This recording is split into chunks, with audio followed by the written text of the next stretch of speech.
You're 32 and still renting. Pathetic. Sarah's words cut through our family dinner like a knife. Everyone stopped eating. Mom looked down at her plate. Dad cleared his throat but said nothing. My brother's wife took another sip of wine, smiling. I mean, at your age, we own 2 properties already. I kept my face calm. The $12 million wire transfer had hit my account 3 hours ago. But she didn't know that. None of them did. How long could I keep my mouth shut? Where are you watching from right now? Drop your time zone in the comments. Hit subscribe if family drama at dinner tables hits different for you too. The proof was literally on my phone, 1 swipe away. But first, let me tell you how we got here. 5 years ago, I quit my corporate job to build a software company. My family thought I'd lost my mind. Get a real job, my brother said back then. Stop chasing fantasies. I moved into a studio apartment, lived on instant ramen, coded 18 hours a day. Weekends didn't exist anymore. Holidays meant more time to work. My brother David met Sarah 2 years into my startup journey. She was everything our parents wanted. MBA, consulting job, designer clothes. She took one look at my lifestyle and made her judgment. Some people are meant to be successful, she told me at their engagement party. Others, well, they try. I smiled and kept building. Every rejection email I saved. Every small win I documented. Every term sheet I filed away. Old habit from growing up with nothing. You keep receipts on everything. The truth is, I was building something special. My software helped companies detect payment fraud in real time. Boring to explain at parties. Revolutionary for businesses losing millions. But I'd signed NDAs with our investors, couldn't talk about our growth, couldn't mention our clients, definitely couldn't hint at acquisition talks. So I stayed quiet while Sarah told everyone about their investment properties, while she called me the family disappointment, while she laughed at my 10-year-old Honda. I knew something she didn't. The acquisition was closing soon. Sarah had no idea what was coming. Back to that dinner. Sarah wasn't done with her performance. David and I have exciting news, she announced. We're buying the family lake house from the Johnsons. Mom gasped. That house had been her dream for 20 years. $800,000, all cash, Sarah continued. Of course, we thought family might want to contribute. She turned to me with that practiced smile. Maybe you could chip in $500. I know that's probably a lot for you right now. $500. She said it slowly, like I might not understand the number. We want family members who can keep up with our lifestyle, she added. It's important for our future children to have successful role models. David nodded along. My own brother. Maybe you could even do some coding work for us, he offered. We could pay you a little something. A little something? Like I was a teenager who needed pocket money. Dad finally spoke up. That's generous of you to include everyone. Generous. They were being generous by letting me contribute $500 to their $800,000 purchase. So what do you think? Sarah pressed. Can you manage that amount? Or is it too much? The condescension dripped from every word. We need an answer tonight, David added. The sellers want to know we're serious. Tonight. They needed my $500 tonight. I looked around the table for support. Nothing. Mom was studying her napkin. Dad was nodding slowly, already accepting this new family hierarchy. Even my younger sister Amy stayed silent. Cat got your tongue? Sarah laughed. Or are you calculating if you can afford it? David joined in. Look, we get it. Not everyone's cut out for success. But you need to face reality about your situation. Face reality. My own brother telling me to face reality. Maybe it's time to give up the startup thing, he continued. Get a steady job. Start building an actual future. My phone buzzed in my pocket. Another notification about the wire transfer. $12 million sitting in my account, while my family treated me like a charity case. I started to speak. It's okay if you can't contribute, Sarah interrupted. We expected as much. Some people are just burdens. That's life. Burden. She called me a burden at my parents' dinner table. Even Mom looked away when she said it. I almost walked out. Almost let them keep thinking I was nothing. Almost. Actually, I said quietly, there's something you should know. Sarah rolled her eyes. Let me guess. Your app got 10 downloads? We got acquired. The words hung in the air. David laughed. Right, someone bought your little project? I pulled out my phone, opened Bloomberg's tech section, turned the screen toward them. The headline was right there. Stealth fraud detection startup acquired by tech giant in undisclosed deal. Sarah grabbed the phone. Her face changed as she read. This is your company? Fraud Block AI, I confirmed. That's us. Mom leaned over to look. Bloomberg? The real Bloomberg? It says undisclosed amount, Sarah said quickly. Probably nothing. These acqui-hires happen all the time. Maybe 50,000? 50,000. She was still trying to minimize it. It wasn't an acqui-hire, I said. David's voice cracked slightly. Then what was it? A full acquisition. They bought everything. Patents, team, technology. Sarah's laugh sounded forced now. So what, maybe 200,000? 3? She was fishing, desperately trying to keep me beneath her. How much? She demanded. Sarah's tone shifted to attack mode. You probably got lucky. Right place, right time. Someone felt sorry for you.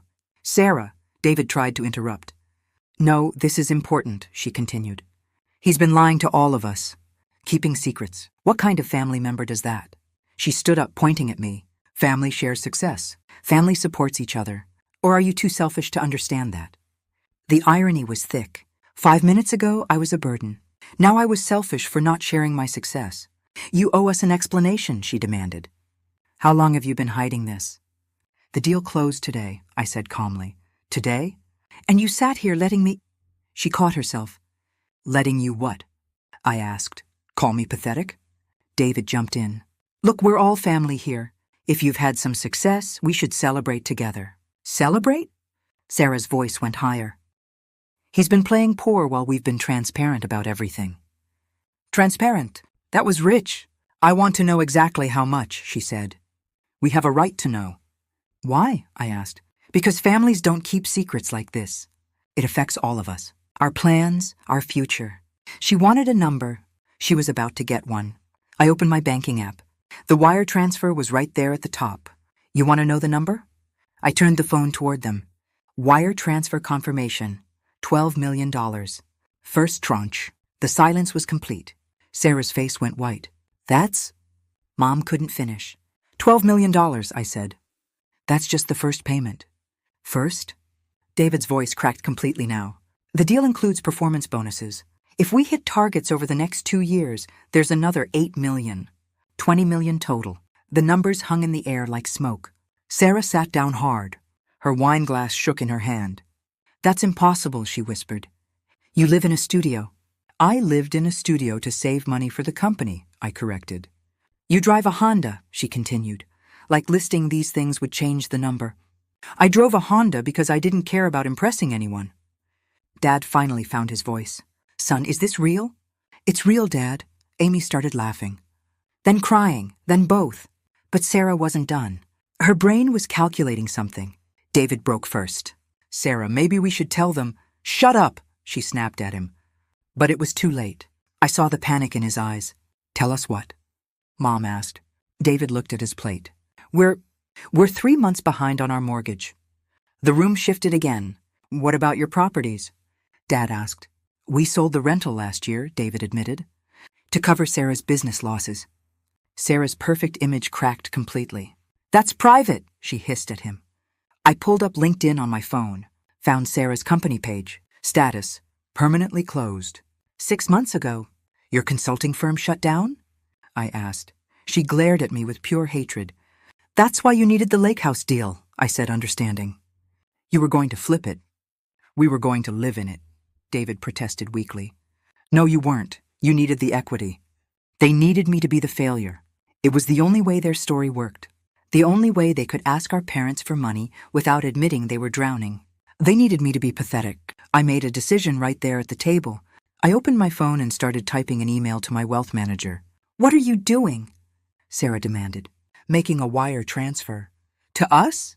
Hope crept into David's voice. No. I finished typing and hit send. $850,000. Cash purchase. I just bought the lake house, I said simply. Sarah laughed bitterly. The Johnsons already accepted our offer. No, they accepted my offer. This morning. The table went silent again. I knew you were planning to buy it, I explained. Dad mentioned it last week, so I made them a better offer. That's illegal, Sarah sputtered. It's business. I offered $50,000 over asking, all cash, no inspection. I pulled up another document on my phone. The trust paperwork my lawyer had prepared. The house will go into an irrevocable trust, I continued. For Mom and Dad. Mom started crying. With one condition, I added, looking at Sarah. She knew what was coming. I could see it in her eyes. The trust has specific terms, I announced to the table. I pulled up the document and read the key provision. No beneficiary may leverage, borrow against, or attempt to monetize trust assets. Any family member who attempts financial manipulation or coercion of other family members forfeits all rights to trust benefits. Sarah's face went from white to red. You can't do that, she said. I can, and I did. My lawyer filed it this morning. I showed them the confirmation. Trust established. Deed transfer pending. Closing in 48 hours. The house is yours, Mom and Dad. You can live there, vacation there, whatever you want. It's fully paid for. Property taxes covered for 10 years. Dad was speechless. Mom was sobbing. But Sarah and David can never borrow against it, I continued. They can never force a sale. They can never use it as collateral. That's targeted, Sarah screamed. That's discrimination. It applies to everyone, including me. David stood up. You did this to humiliate us. No, you did that yourselves at this dinner table. Sarah grabbed her purse. We're leaving. David now. Wait, David said to her. Maybe we should. Now. She stormed out. David followed, pausing at the door. This isn't over, he said. Yes, it is, I replied. The house is protected. Mom and Dad are protected. That's all that matters. The door slammed. Amy broke the silence. That was beautiful. That was 3 months ago. Sarah filed for divorce 2 weeks after that dinner. She tried to claim my money was community property since David was my brother. Her lawyer dropped the case when they saw the timeline and realized how ridiculous it was. David and I are slowly rebuilding. He apologized, really apologized. He's in therapy now, working through why he let Sarah control him like that. He's staying with Mom and Dad at the lake house while he gets back on his feet. I kept my promise about the house. It's fully in our parents' names, protected by the trust. They host family dinners there every Sunday now. Peaceful ones. Sarah never came back. Last I heard, she moved to another state and was working at her father's company. I used part of the acquisition money to start a foundation. We fund founders from overlooked backgrounds, people who get called pathetic for taking risks. Our first cohort just graduated. 3 of them already have term sheets. The foundation is called the Underestimated Founders Fund. Sarah would hate the name. Here's what I learned. Success isn't about proving toxic people wrong. It's about building something meaningful despite them. The money was nice, but watching my parents' faces when they got the house keys, that was priceless.